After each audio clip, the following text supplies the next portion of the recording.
Angela Rai was trying to do is she was trying to point out that a lot of our policing problems begin with the genesis of police. The police was actually formed as a slave recapture agent, if you will. And their behavior is not all that different than what it has been from its inception, right? There was a program that I was watching on Farid Zakaria. I love his program, GPS. He doesn't go into a whole lot of the histrionics or welcome aboard Deborah John. Farid Zakaria just sticks to the point, makes his point, and he goes ahead and tells the story. As you guys know, recently, the United States has officially come out and said that what Turkey effected on the Armenians was called genocide. The Armenians and all these people have been trying to get that codified, that what the Turkish people did against the Armenia was really genocide. And we resisted doing that for a very, very long time. I'm going to tell you why I'm bringing this story up, because it has connectivity to our situation today. And we refused to do it. So Biden finally did it. And a lot of people, oh, Biden has courage. He goes ahead and he says that genocide was committed by Turkey. Let's go ahead and really take a look, however, at this interview with this panelist on Armenian genocide, because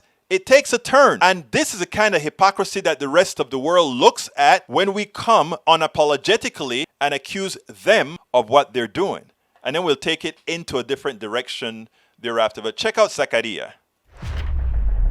Let me ask you very quickly in the end, since we're talking about history, in your professional opinion, would the United States government's treatment of Native Americans historically qualify as genocide? Well, one of the things you might ask me is what would really have surprised me or excited me, and that would be for President Biden to have characterized the killing of American Indians as a genocide, or the lynching of blacks in the southern states as a crime against humanity. That would be a big thing. You may recall 2 or 3 years ago, President Macron of France characterized colonialism. He was thinking of Algeria as a crime against humanity, and he got himself into very deep water. So words really do matter, and history matters on these issues.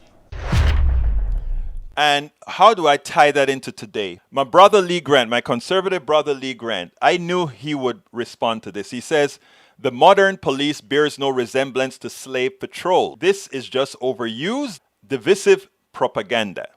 I take you, brother Grant. If you were Andrew Brown, if you were George Floyd, if you were Dante Wright, and you're dead today, and you feel that police officers indiscriminately look at you as less than human, and because they look at you as less than human, and what they do to you are things that they wouldn't do to other people. What the hell is the difference? That it's a bit more antiseptic today, that they don't do it badly as they did back in the slave days. But still, when Bakari Sellers went and spoke to the county attorney says, you are not going to effing bully me for something that this attorney had a right to. Do you think that would have been addressed that way if the killing were otherwise? Oh, I forgot. The killing would not have been otherwise unless it was a POC. The only time that kind of killing occur is not with you know what. So when you talk about, that is divisive. Killing these people indiscriminately. Being quiet is what you want. Being quiet and not saying we are being aggrieved more so than anybody else. Is that what you want? And then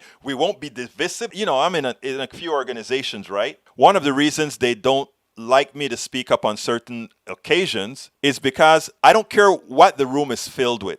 I don't care what ethnicity or whatever. I will say the truth. I will speak badly of whomever needs to be spoken badly, whether it is white, Caribbean, black, Latino, everything. One way we speak, and that is the way that you get things done, right? If you're honest. Bringing back what happened with Farid Zakaria, not calling what we did to the Indians genocide on ourselves and on us as Americans. Not calling the lynching of black people in America as a crime against humanity. Not calling what police officers are doing to people of color a crime against humanity. We need somebody to go to the world's court right now and say, we have an institution in the United States of America where people of color are hunted, where people of color are treated like animals by the police part of the state. That's crime against humanity. But you see, nobody wants to buck the big dog. the United States. The United States can go and police everybody. When they threw Navalny in Russia in jail and poisoned him and did all these, oh, it's so bad that they're doing that to that one guy. But when we have people writing laws, as DeSantis did in Florida, to say, if you are watching a protest and that protest is in your way, right, and you accidentally knock somebody out with your car in that protest and kill them, they can't sue you because they were breaking the law by protesting, so you are protected. That's a crime against humanity, a crime against democracy. You think we're going to do that? I don't think so. So we should be very, very careful when we are attacking other countries about genocide. So I thought that President Biden should not have touched calling what Turkey did genocide unless he was willing to say in the same sentence, just like I will cop to America having committed genocide against the Native Americans, just like I am copping that slavery was a national crime, a crime against humanity. I will cop and say that what Turkey did to the Armenians was also genocide. If you're not using it in that sentence, then Biden had no right to categorize what they're doing in Somalia, to categorize what they're doing in Sudan, categorizing what they did in Turkey or Armenia against the Armenians as genocide unless you're willing to be introspective. I'm not trying to be goody two-shoe about any particular country or whatever. What I'm trying to say is, if you really want to be respected, you've got to be honest. We had a very, very violent beginning.